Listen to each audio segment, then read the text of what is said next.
이스보셋과 이스라엘 백성들은 이스라엘을 실질적으로 이끌어가던 아브넬이 죽었다라는 소식을 듣고 파국으로 치닫게 됩니다. 근데 이런 그 나라나 조직이나 뭔가 허물어져 갈 때는 그 가운데서 꼭 자기 이익을 취하려고 하는 사람이 나타나기 마련인데, 오늘 말씀에 보면은 이스보셋의 군지휘관 두 사람 바나와 레갑이다 그랬습니다. 그래서 이 두 사람이 오들리아에 보면은 그 이스보셋이 그 한낮에 낮잠을 잘 때 군량미를 가져가는 채하고 그 집에 들어가서 이스보셋을 살해했다 그랬습니다. 그리고 그의 목을 베어 가지고 그 머리를 들고 밤새도록 헤브론에 갔다. 아라바 길을 달려서 헤브론, 다윗이 있는 곳에 가서 그 이제 이스보셋이 죽었다라는 것을 예, 보고를 합니다. 그렇게 하면은 이제 다윗으로부터 큰 상을 받을 줄로 그 생각을 한 겁니다. 보통 사람 같으면 아마 바나와 레갑을 칭찬하고 이제 예, 한 자리 줄게 뭐 이렇게 했을 수도 있습니다. 우리나라 같은 경우도 보면은 정치인들 하는 거 보면은 꼭 그래요. 막 이 당 저 당 왔다 갔다 하는 사람들 많은데 자기 편리에 따라서. 그러나 다윗은 그런 사람이 아닙니다. 자신의 어떤 출세와 자신의 이익을 위해서 자신이 한때 섬기던 왕을 죽인 네갓과 바나를 용납하지 않았어요. 그래서 그들을 악인이라 그랬어요. 악인이라 그러고 그들에게 죽은 이스보셋을 오히려 의인이다. 그래서 11절에 악인이 의인을 침상이 위에서 죽인 것이다. 그렇게 했습니다. 그리고 10절에 전에도 사울 왕이 죽었다고 그 좋은 소식을 전하는 것으로 알고 온 사람도 내가 그 처단했는데 이건 좋은 소식이 아니다. 그렇게 이야기를 한 겁니다. 다윗은 이스보셋의 목을 가지고 온 자들에게 상을 내리기는커녕 분노했습니다. 분노했어. 왜? 다윗이 가지고 있는 그 사고방식으로는 자신들이 섬기던 지도자를 죽이는 것은 옳지 않다라고 우리가 본 겁니다. 배신하는 것은 옳은 일이 아니다. 옳은 일이 아니다. 다윗 같은 사람은 오히려 거기에 충성하다가 나중에 그 패배해서 그렇게 이쪽으로 넘어오는 건 괜찮지만은 그렇게 잠을 자는 사람을 죽인 거 그거는 굉장히 옳지 않다 그랬습니다. 다윗은 그 옳지 않은 일을 봤을 때 옳지 않다라고 말하고 생각하는 것으로 그친 것이 아니라 행동으로 옮겼어요. 행동으로 옮겼어요. 불의를 척결했습니다. 그 자리에서 바로 청년들에게, 청년들이라고 돼 있는데 그 젊은 그 군사들이죠. 군인들에게 명령해서 그들을 죽여라. 예. 이렇게 즉시 처리해 버렸습니다. 이런 다윗의 성품이 훗날 그가 죄를 지었을 때 이게 죄구나라는 것을 깨달았을 때 즉시 회개하고 돌아오는 그런 모습에서도 볼 수 있습니다. 다윗은 항상 하나님 앞에 서 있었기 때문에 하나님 앞에서 이게 잘못된 일이다, 불이다, 죄다 했을 때는 그 자리에서 제가 잘못했습니다라고 고백하는 그런 사람이라는 거죠. 예, 우리는 주변에서 보면은 우리 특히 교회 공동체에서 잘못 생각하는 사람들이 이런 일에 대해 잘못 생각하는 경우가 꽤 많아요. 뭔가 하면은 잘못된 일을 했을 때 당신 잘못했어요 라고 말을 못 하는 거예요. 말을 못.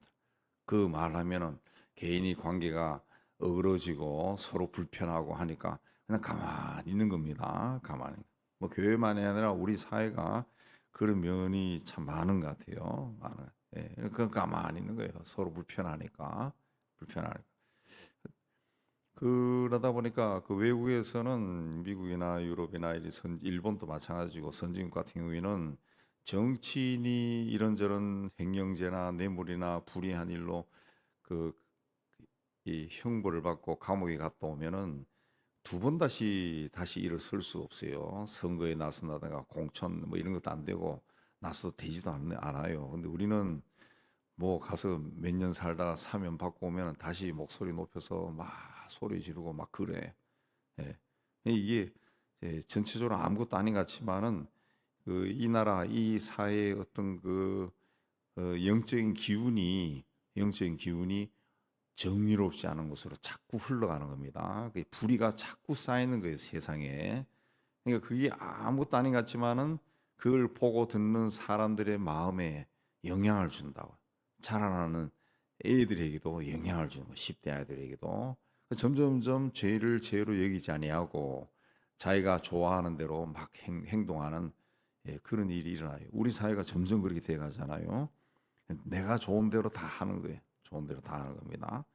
그 이제 교회 안에서도 그 잘못을 행했을 때 잘못했다 그렇게 이야기하고 분명히 징계를 하고 성경에서도 권면을 하고 징계를 하라. 그런데 우리가 그걸 못 해요. 그 하려고 하면은 아예 은혜가 없다, 사랑이 없다, 뭐 이상한 말을 하는데 사랑이나 은혜를 거기서 갖다 붙이는 게 아니죠. 그러면은 성경에 나온 대로 회개할 이유가 없습니다. 회개할 필요가 뭐 있어요? 회개를 하는 것은 본인이 잘못했는 걸 분명히 알고 내가 잘못했습니다 라고 고백하는 게 회개인데 그걸 뭐 사랑이고 용서고 은혜고 그거는 하나님이 하는 거지 인간이 하는 게 아니죠. 우리는 나하고 아무리 친한 사람이 할지라도 그 사람이 잘못했으면은 당신 그렇게 하면은 잘못된 거예요.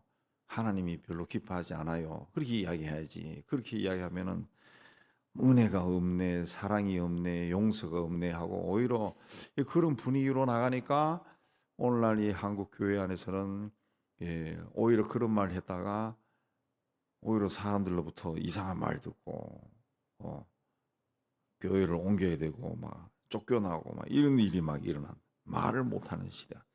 그러다 보니까 그런 세월이 자꾸 쌓이다 보니까 하나님의 교회에 죄가 쌓이는 거예요. 죄가 자꾸 쌓이니까 뭔가 올바른 일을 못하는 겁니다. 예수님 말씀하신 것처럼 예수님 비유에 나오는 것처럼 악한 영을 쫓아냈더니만은 와서 보고 깨끗하게 청소된 것을 보고 두 번 다시 안 쫓겨나려고 자기보다 강한 7 악한 영을 데리고 들어왔다 하는 것처럼 그 죄가 자꾸 쌓이는 거죠. 단호하게 처리를 해야 7 악한 영 7이 다시 들어오지 못한다고요. 못한. 다윗은 항상 보면은 잘못한 것에 대해서 철저하게 처리합니다. 부하들만 아니라 자기들도 처리해요. 자기도 그렇게 처리하죠. 근데 사울은 그렇게 하지를 못하죠. 사울은 그렇게 하지 않습니다. 그러니까 사울 주변에는 자꾸 악한 사람들이 모이는 거야. 그걸 처리하지 않으면은 우리 사회도 마찬가지지만은 자꾸 악한 사람이 모이는 거예요. 자기 주변에. 그러나 그런 걸 처리하면은 그 의로운 사람들이 자꾸 모이는 거죠. 모이는 거죠. 근데 우리 사회가 그런 걸 처리를 안 하니까 자꾸 이 악의 세력이 자꾸 힘을 얻어가는 것 같아요. 자꾸 힘을 얻어요. 힘을 얻어. 예. 그리고 좀 의롭고 바른 길을 걸어가는 사람들은 그야말로 지리멸렬해진 지리멸. 이 구심점도 없고 왜 누가 그렇게 하는 줄도 모르니까 그런 사람인데는 가서 붙으려고 하지를 않아. 같이 일을 하려고 하지 않아요. 개인이 해봤자 자기 인생이 그냥 망조가 되니까 안 하려고 그런다.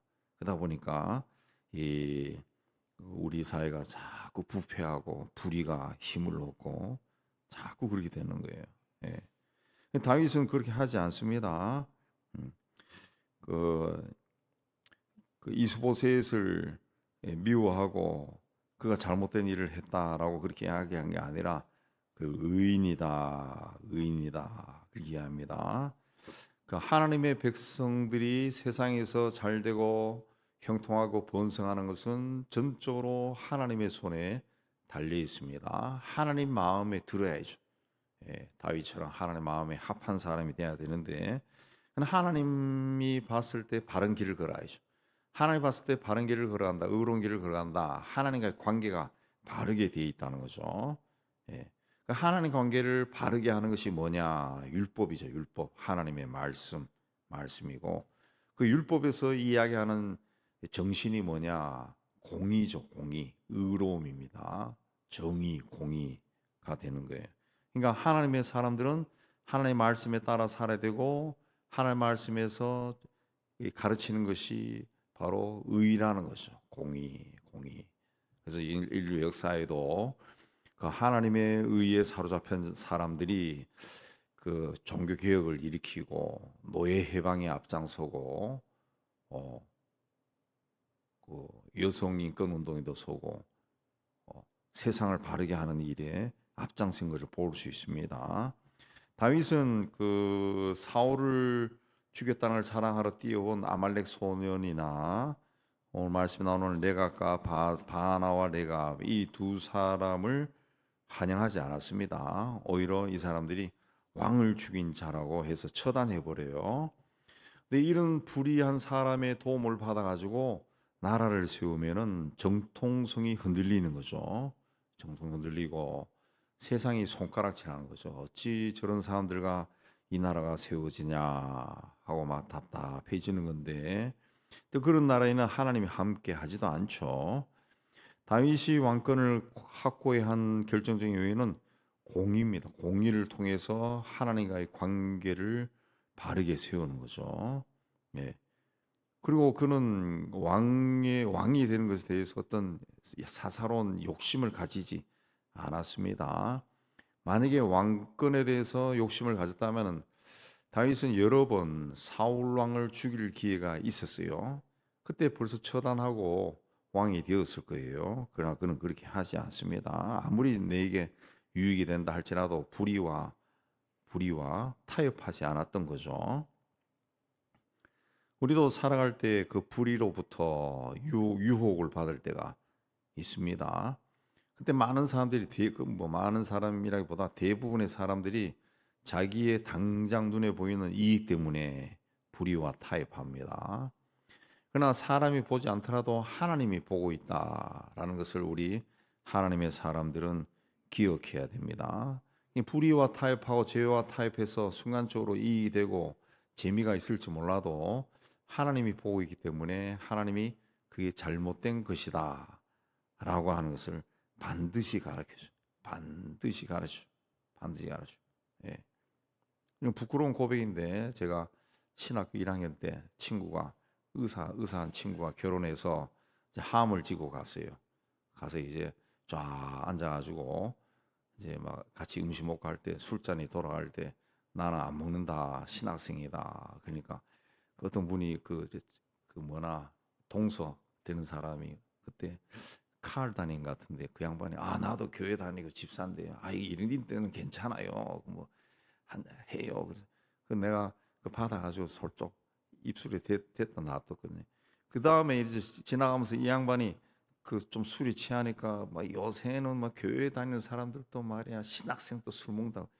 얼마나 쇼크받고 모욕을 느끼는지 몰라요. 그 다음부터는 절대로 술은 안 먹지만은 그런 거 누가 유혹해도 안 넘어간다. 이거 해봐 저거 해봐 다 그래. 그래도 다 그러면 당신이나 하시오. 안 해요. 안 해. 네. 그러다 보니까 그게 이제 여러 면에서 막 고집스러운 것으로 나타날지 몰라도 아닌 건 아닌 거라고 안 한다고 그런 거 안 한다고. 야, 그 굉장히 그 모욕을 당했던 그런 굉장히 수치스러운 것. 하나님은 하나님의 사람들이 자꾸 어떤 죄와 세상과 불의와 타협하는 거 하나님이 보고 계시고 하나님을 싫어해요. 그래서 즉각 그 창피를 당하게 하든가 뭔가 사인을 준다. 불이익을 당하게 한다. 그러니까 우리는 하나님을 자꾸 의식해야 돼. 하나님의 일꾼에 있어서 중요한 것은 바로 하나님 앞에 순수한 믿음으로 서는 겁니다. 정결해지는 거죠. 정결한 자로 서는 것. 정결한 자. 왜 정결한 자로 서야 되냐? 하나님의 독생자 예수께서 세상에 오셔서 십자가에서 그렇게 되도록 그렇게 살도록 피를 흘린 거예요. 그 피로 우리의 죄를 씻은 거라. 그러니까 자꾸 내 유익 때문에 눈앞의 유익 때문에 자꾸 타협하고 그러면은 그 예수의 피가 나에게서 능력을 잃어버린 거죠. 힘을 잃어버린 겁니다. 네, 힘을 잃어버린. 예. 그 사울의 아들 이스보셋은 하나님을 바라보지 않았습니다. 바라보지 않고 사람을 바라봤죠. 그래서 1절에도 아브넬이 죽었다 함을 두고 손에 맥이 풀렸다. 손에 맥이 풀렸습니다. 이스보셋은 아브넬을 의지했어요. 아브넬이 누구냐 하면은 아버지의 숙부인 넬의 아들 그렇게 나오죠. 작은 아버지의 숙부, 작은 할아버지의 아들이에요. 그러니까 아버지 사울과 사촌. 그러니까 이스보셋과는 오촌 아저씨. 이스보셋에게는 오촌 아저씨입니다. 오촌 아저씨. 또 이스보셋은 다윗의 처남이 되죠. 이런 아주 복잡한 관계입니다. 근데 어쨌든 이 사울의 아들 이스보셋은 자기 아저씨를 의지한 거죠. 그가 죽으니까 손에 맥이 풀려버렸다. 손에 맥이 풀리니까 자기 부하들에게도 굉장히 약해 보인 거죠. 약해 보인. 아브넬이 죽었다 말을 듣고 아마 우리가 살아가는 삶에서 주변 사람들과의 관계 속에서 우리가 상상해 보면은 이 사람 저 사람 붙들고 부하들 붙들고 야 이제 어떡하냐 막 이랬을 겁니다. 그러니까 손에 맥이 풀린 거 부하들에게도 약하게 보이니까 이 낮잠이라고 하는 것은 이쪽 사람들은 이 한낮에 햇빛이 너무 강하기 때문에 거의 대부분 한 2시간 정도 가게 문도 닫고 잔다 그러죠. 그 낮잠 자는 시간에 그냥 살해 당해 버리는 겁니다. 그냥 사람을 의지하는 것은 이렇게 위험한 겁니다. 더군다나 혈육을 의지하는 거 굉장히 위험하죠. 굉장히 위험합니다. 사실 보면 사울 왕도 그렇고 다윗 왕도 그렇고 그 휘하의 장군들이 다 사촌들이고 조카들이고 다 그래요. 성경도 찾아보면 심지어 예수님도 그 사촌들하고 돌아다니는 거 아니야? 요한이 사촌 아니야? 야고보와 요한이 사촌 아닙니까? 이종 사촌들. 그러니까 뭐 어쩔 수 없죠. 같이 일을 하기 위해서는 제일 신뢰하는 사람들이 가족이니까 그랬지만은 그러나 다윗은 가족이라 할지라도 철저하죠. 요압도 자기 조카지만은 요압에게 그냥 마냥 눈 감지 않죠. 처단을 하고 예수님도 마찬가지고 사람을 의지하지 않습니다. 왜 그런가 하면은 인간이라는 것은 안개 같은 존재라. 그냥 오래 사는 것 같지만은 죽은 세상 떠난 사람들을 보면은 그냥 안개처럼 사라졌어요. 잠시 있다가 사라져. 내 눈앞에 잠시 있다가 다 사라져. 다 사라져. 다 사라져. 그러니까 그 인생을 의지하지 말라. 그렇습니다. 막 제가 과거에 큰 교회 있을 때 부모 살 때 그게 막 교회를 휘두르고 이랬던 그 몇몇 장로들도 있는데 다 세상 떠났어요. 그 교회 다른 일로 묘지에 가니까 낙골당에 다 사진 한 장 남기고 다 그게 있더라고. 거기. 그 굳이 그 보면서 그런 생각 들죠. 다른 우리 동료들하고 선배 선후배 하더라고. 아유 저분이 옛날에 꼭 그렇게 할 필요가 없는데 왜 그랬지? 그 사진 보면서 한 이야기가 그거야. 아유 과거에 왜 저 양반이 저렇게 그냥 그럴 필요가 없었는데 왜 그렇게 독하게 그냥 그렇게 했지? 그런 거 다 갑니다. 가고 나면은 하나님 앞에 서고 하나님 앞에 서면은 우리가 살았던 것이 생명책이 펼쳐지고 쫙 나온다 그랬어요. 우리가 하나님만을 의지하고 하나님 보시기에 정결한 자로 서서 하나님이 나를 세상에 보내신 뜻이 그렇게 내가 하나님 앞에 서면은 하나님이 나를 세상에 보내신 뜻이 나를 통해 이루어지죠. 그런 귀한 삶을 사는 여러분 되시기를 주님의 이름으로 축복합니다.